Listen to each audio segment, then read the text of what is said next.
Finally guys मेरो पनि bagger बन्ने सपना पुरै रहेछ किनकि मैले पनि दराजबाट सेल्फी स्टिक मगाइसकेको छु।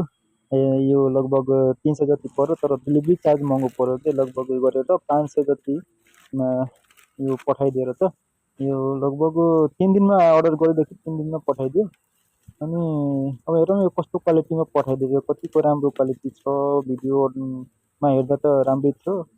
अनि यसमा कस्तो छ हेरौँ न, हेरौँ त कस्तो रहेछ। धेरै खुसी लागिरहेको छ, धेरै एक्साइटेड पनि, धेरै खुसी लागेको छ। यो चार्जर रहेछ, सायद केको लागि चार्जर हो यो रहेछ चार्जर, धेरै खुसी लाग्यो। मैले भिडियो बनाउँछु, ब्लग बनाउँछु, प्लिज सपोर्ट दिनु होला। यस्तो त धेरै खासै त लामो रहन्छ यार। अब जस्तो अभी मजा आएगा ना भिडियो बनाउनु पर्यो, पछि राम्रो भिडियो गयो भने बनाउनु अर्को नेमला। यो लाइट रहेछ, सायद यो नाइटमा ब्लग बनाउनलाई काम लाग्ने रहेछ।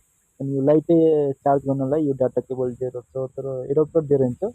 जस्तो जे भयो नि अब मोबाइलको एडाप्टरबाट काम चलाउन चार्ज गरौँला।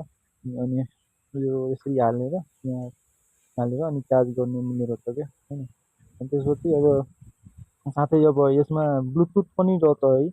मोबाइलको ब्लुटुथ अन गरेर योसँग कनेक्ट गरेर यहीँबाट हेर्नु त यहाँ बटन रहेछ अनि यहाँ राख्ने ठाउँ पनि दिएर छ। यहीँबाट मोबाइलको भिडियोहरू के भन्छ कन्ट्रोल गर्न, अन गर्ने अफ गर्ने यहाँ गर्न मिल्ने रहेछ। साथै अब मोबाइल यसमा हालेर हेरौँ है कस्तो आउने रहेछ भिडियो। हेरौँ त कस्तो देखिन्छ। दामी के दामी देखिदिन्छ यार, कस्तो कभी-कभी लगता है कि आप उन्हीं भगवान है। जस्तो भयो नि हजुरहरूले मलाई सपोर्ट गर्नु होला। हजुरको सपोर्ट बिना म केही गर्न सक्दिनँ। जसरी हजुरहरूले ठुल्ठुला केटाहरूलाई सपोर्ट गर्नुहुन्छ, मद्दत गर्नुहुन्छ, त्यसै मेरो पनि च्यानल सब्सक्राइब गरेर लाइक गरेर कमेन्ट गरिदिनु होला।